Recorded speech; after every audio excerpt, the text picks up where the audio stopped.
સુપરફૂડમાં જે અનાજની ગણતરી કરવામાં આવે છે એવા અનાજ રાગી, એમાંથી આપણે સુખડી બનાવીશું.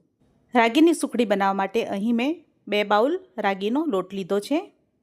તેની સામે 1 બાઉલ ઘી લીધું છે અને અડધો બાઉલ ગોળ લીધો છે. હવે આપણે એક કડાઈમાં ઘી ગરમ કરવા માટે મૂકીશું. ઘી ગરમ થાય એટલે આપણે તેમાં રાગીનો લોટ ઉમેરીશું. અહીં મેં રાગીનો લોટ જે બજારમાં તૈયાર મળતો હોય છે ઝીણો, એ લીધો છે. હવે આપણે ગેસની સ્લો ફ્લેમ પર આપણે લોટને શેકીશું. રાગી અનાજ લાલ કલરનું આવતું હોય છે એટલે તેના લોટનો કલર પણ એકદમ રેડિશ ટાઈપનો એટલે ચોકલેટ કલર ટાઈપનો આવતો હોય છે.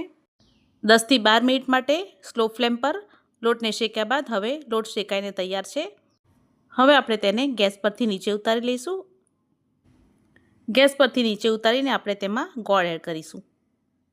સુખડીને ગેસ પરથી નીચે ઉતારીને જ ગોળ ઉમેરવાનો, જેના કારણે તેનો પાયો કડક ના થઈ જાય અને એકદમ સરસ સોફ્ટ સુખડી તૈયાર થાય. ગોળ ઉમેરીને ગોળ એકદમ સરસ એકબીજામાં ભળી જાય ત્યાં સુધી આપણે તેને હલાવીશું. સુખડીનું મિશ્રણ સરસ મિક્સ થઈ ગયું છે.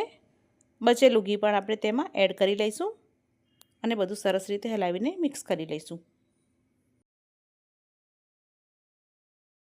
અને ફરીથી પણ તેને બધું હલાવીને મિક્સ કરી લઈશું.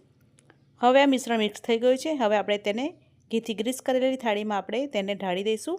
તૈયાર કરેલા સુખડીના મિશ્રણને આપણે પ્રેસ કરી અને દબાવતા જઈશું અને આપણે મિશ્રણને ફેલાવીશું.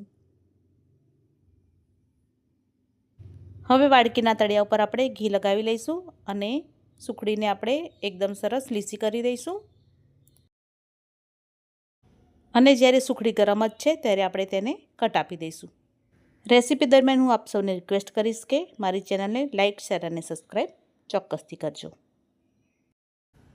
સુખડીના કટ સરસ આપી દીધા છે. હવે આપણે તેને ઠરવા માટે 1 કલાક માટે સાઈડ પર રહેવા દઈશું. 1 કલાક ઠર્યા બાદ આપણે તેને ફાઇનલ કટિંગ કરી દઈશું. તો તમે જોઈ શકો છો એકદમ સરસ મજાની પોચી રૂ જેવી આપણી રાગીની સુખડી તૈયાર થઈ છે.